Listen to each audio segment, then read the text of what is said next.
Hey, welcome to day 157. We're in Ecclesiastes 1 through 6.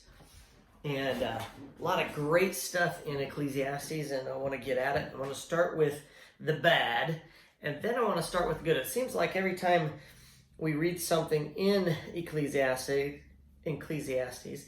that it's always saying that it's meaningless. But it does say what isn't meaningless. So I want to start with the bad, and then I'll get to that part. So let's start with Ecclesiastes chapter 3, 16 and 17. I also noticed that under the sun there is evil in the courtroom.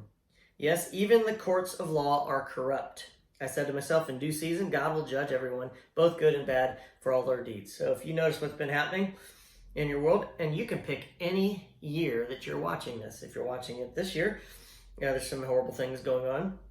And the courts have been corrupt. They've been corrupt for a long time, even since this was written. Not that all courtrooms are corrupt or police are corrupt. There are good people in every aspect of what there is out there. And there is evil also in those places. So there's evil in the courtroom. We mention that just because that's a really important thing. If there's no justice, then we're lost. But God, it does say God will judge everyone, both good and bad, for all their deeds. All right, so together versus being alone, chapter 4.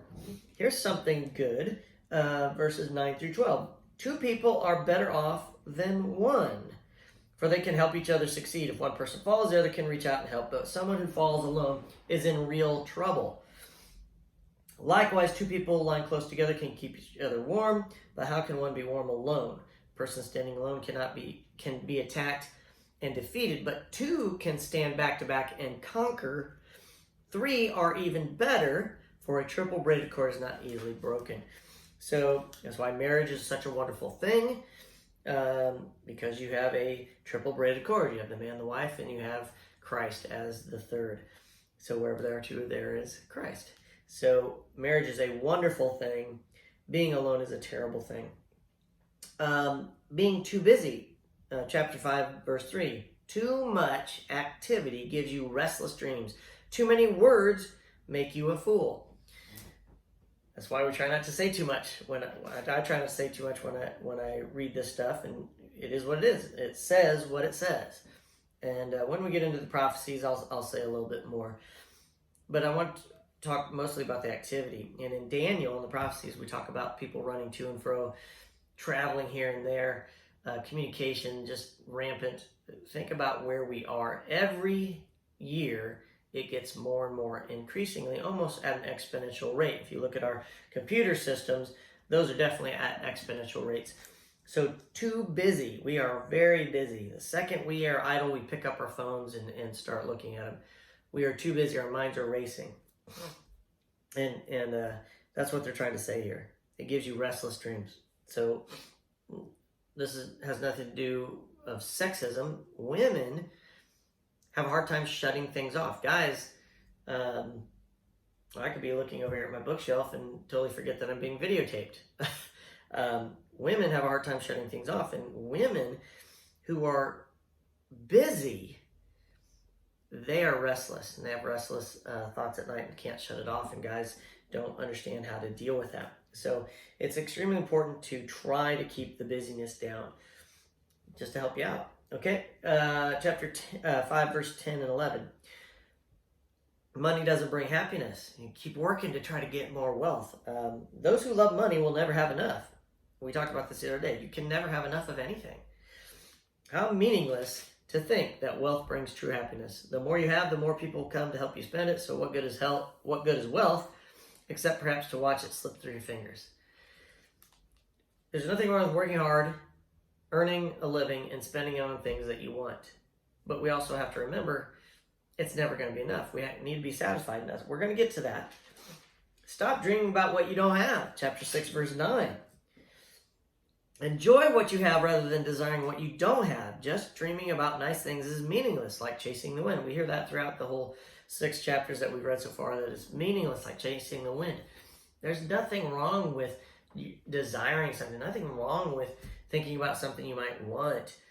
There's something wrong with it overwhelming you and taking control of you to the point that you can't function other than your drive to get that. The drive to get that speedboat, the drive to get that plane, the drive to get that four-wheeler, the drive to get the golf cart, the drive, only in America would we talk like this.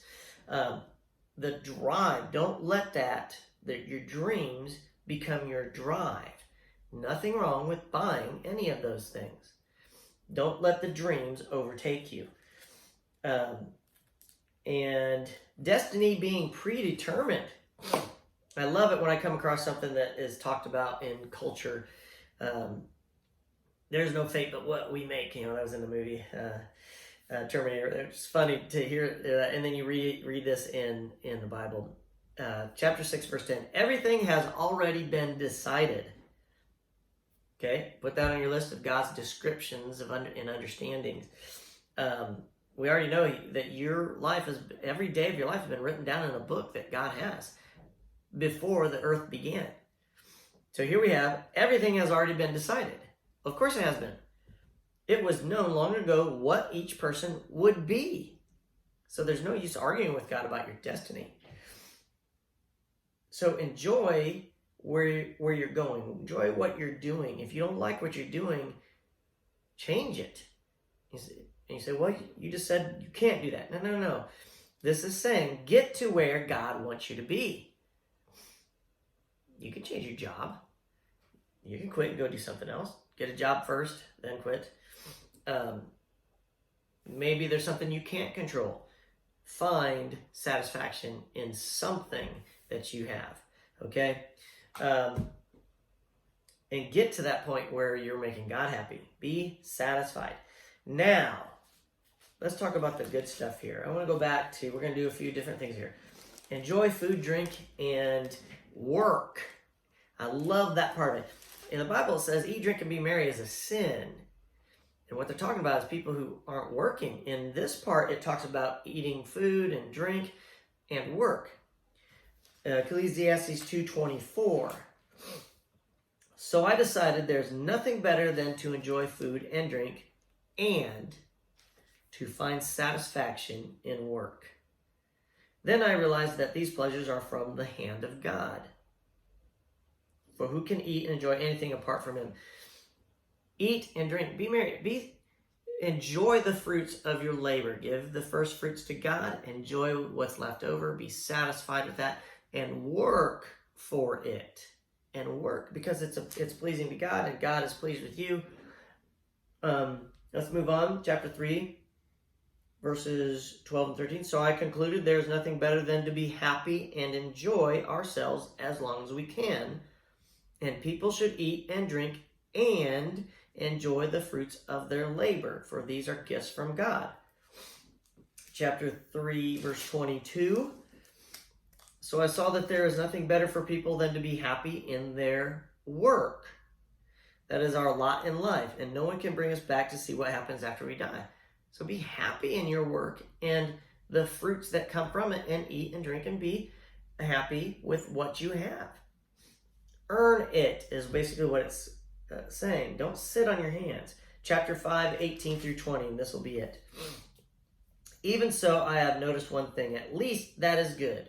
It is good for people to eat, drink, and enjoy their work under the sun during the short life God has given them, and to accept their lot in life. And it is a good thing to receive wealth from God and the good health to enjoy it. It is a good thing to receive wealth from God and the good health to enjoy it. To enjoy your work and accept your lot in life. This is indeed a gift from God. God keeps such people so busy enjoying life that they make no time to brood over the past.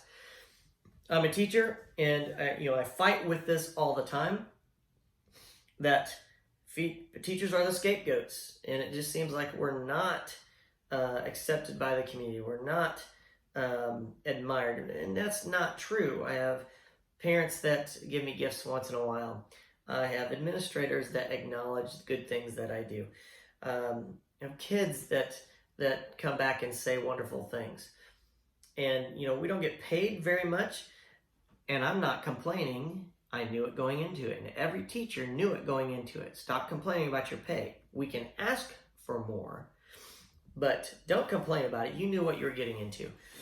Enjoy what we have. And I do enjoy teaching. I love it. It is a gift from God. I think teaching for me is a gift from God. That's what this is talking about. So whatever job you have, find the satisfaction that you have in it and look at those good things, because there's bad things in all types of jobs, and it can carry you away. Don't dream about something you don't have. I'm not dreaming about being a doctor. It's not going to happen. I wouldn't mind being a doctor, but I would have missed out on so much of what it is I do in my job. Remember that, and that is your day 157. I'll see you tomorrow.